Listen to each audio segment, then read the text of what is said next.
Kerry, en fonction des pouvoirs qui nous sont conférés par le président de la République, nous faisons grand officier de la Légion d'honneur.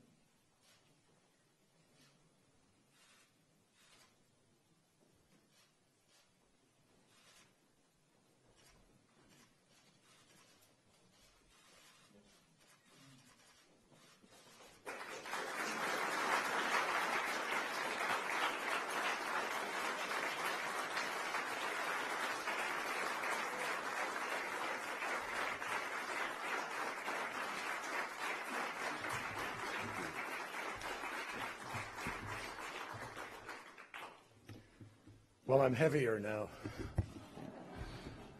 Jean-Marc, merci beaucoup, merci mes amis. I'm so grateful to all of you for coming here, to all of the Aero family who attended and gave us a wonderful lunch today, which we enjoyed enormously. Madame Aero, merci. To Madame la Présidente, the COP, that helped us so enormously to be able to pass the Paris Agreement. Distinguished ambassadors, Your Excellencies, Your Highness, thank you so much, my friend, the Aga Khan. I'm deeply appreciative for our friendship and for your efforts for peace around the world. I'm really humbled to receive this award. I mean that. This is one of the great distinctions, and I've heard about the Légion d'honneur for years. Who hasn't?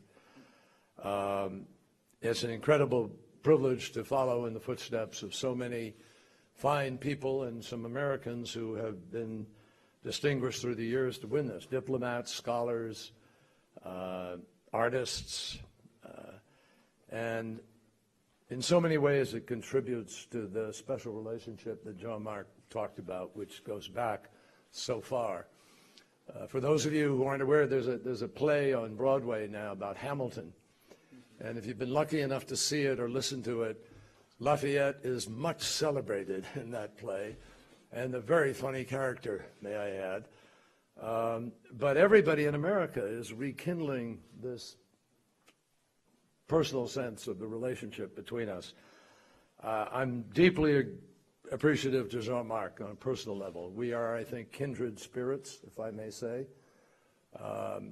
He is a man of enormous passion. Today's meeting, the meetings, he's always saying, we have to do something, we have to do something. It's like that story I just told you about the bicycle. All the things he said about the bicycle are true, but the thing he didn't add is that if you stop moving, you fall over. You have to keep moving. It is like diplomacy, I mean that. And we have kept moving together, and believe me, we are planning even in these next weeks to move together in ways that I hope can make a difference. But Jean-Marc has been willing to confront every issue, and it is so wonderful to have a country and a foreign minister who see the same things happening and are moved in the same way to believe that we can make a difference.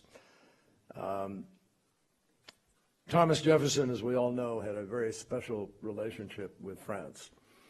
And he wrote in his autobiography, ask the traveled inhabitant of any nation, he said, in what country on earth would you rather live? And then he said, certainly in my own, he answered it, but which would be your second choice? France. And he said it would be the second choice for everybody. And many people have attributed him to saying that chaque homme a deux pays, le sien et la France. He did not, in fact, say that, but it's okay. It's a good thing to say. He might well have said it. Jefferson's affinity for this storied country was very well known everywhere, but I think his statement, excuse me, actually conveys something much more than just a mere affection.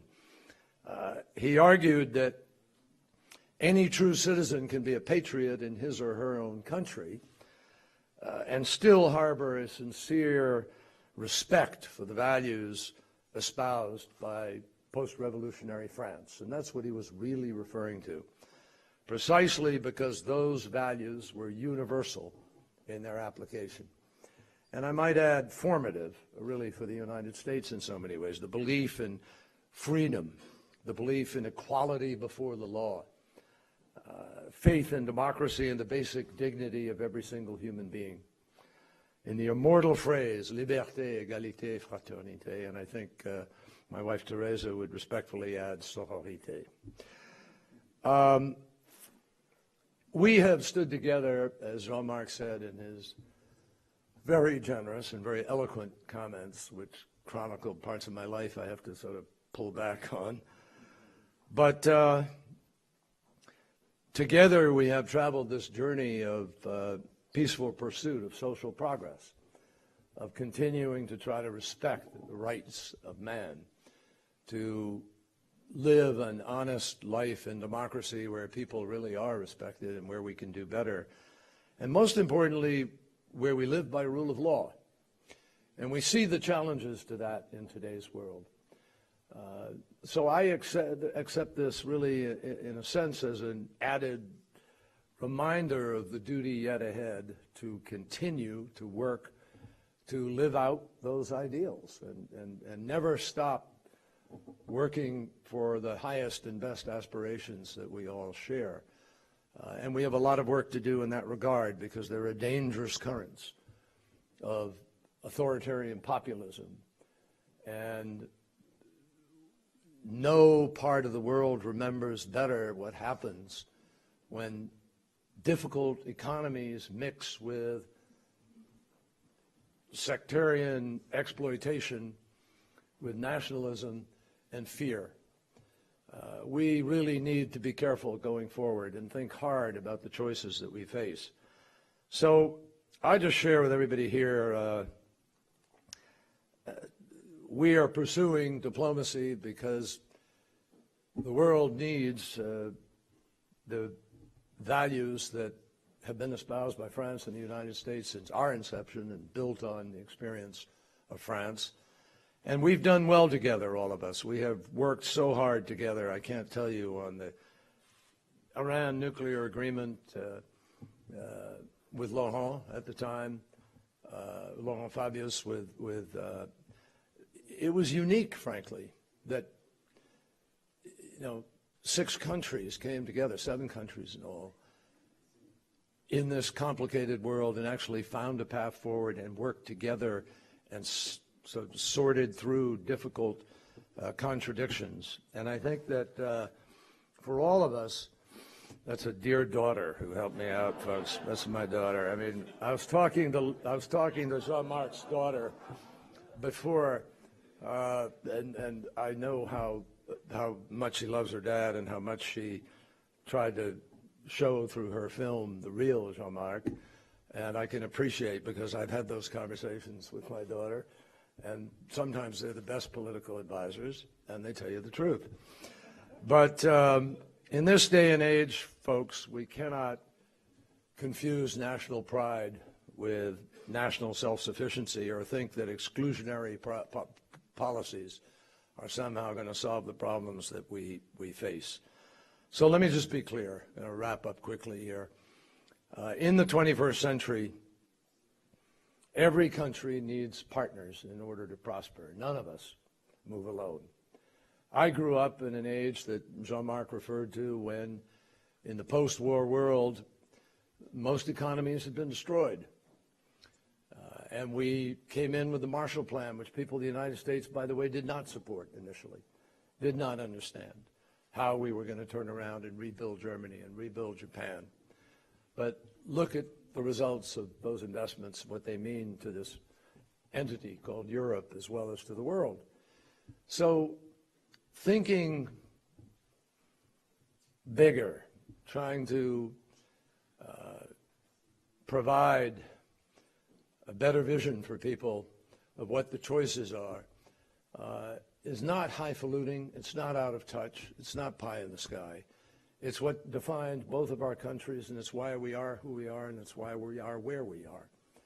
And so I believe very, very deeply that we need to maintain our fidelity to those values. I know this is a very loyal man, and he knows what fidelity means, and I know France understands that full well.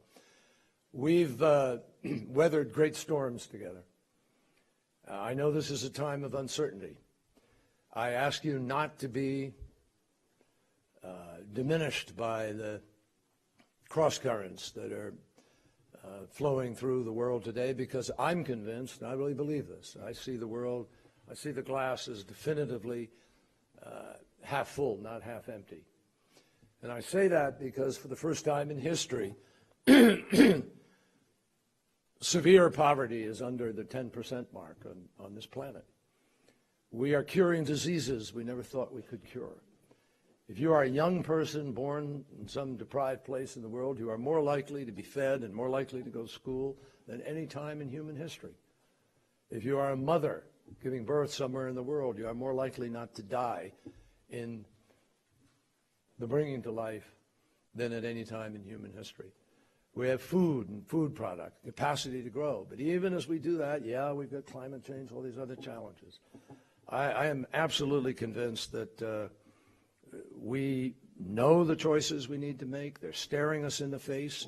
There's no problem we face that doesn't have a solution. And this will continue to inspire me to stay at it and continue to work in whatever capacity I can. Jean-Marc kindly mentioned my mother and my affinity for France. It does date back generations in our family. And my sense of war dated back to then. One of my first memories was walking the beaches of being at the beach of Normandy. I think I was about 4 years old. It was not too long after the war, and my mother came back to see the house that they had grown up in that had been used by the Germans and then bombed and burned when they left it. And I remember walking through the broken glass and holding her hand, and she was crying, and I didn't understand why. But I do now. And that's really when I began to understand the cost of war and the need for all of us to keep fighting for peace, always. Later on in her life, she became a nurse here, and she was working at Montparnasse, taking care of the wounded, when one night she was told, incredible that she didn't know, that the Germans were about to march into the city. So she ran home, got her sister newly married, and married a French artist, and they all got on their bicycles and they foraged their way across France, found their way to Portugal, and got on a ship and came. So, merci. And married my father, and here I am. She wrote to her future husband at that point in time. They had met in Saint-Brieuc. It is a shock to find a country that one has admired and loved crumbling away. So we will not allow great edifices, great institutions, great ideas to crumble away. And I just say thank you to you for this extraordinary honor. I would also say thank you to Napoleon Bonaparte for creating it. And I just, this award will not just be, not for me, this is an award about our relationship, about France and the United States, about the values that we cherish and the enduring friendship that we have. So vive les frites, vive les, French fries, vive la France, et vive les États-Unis et tous mes amis. Merci beaucoup.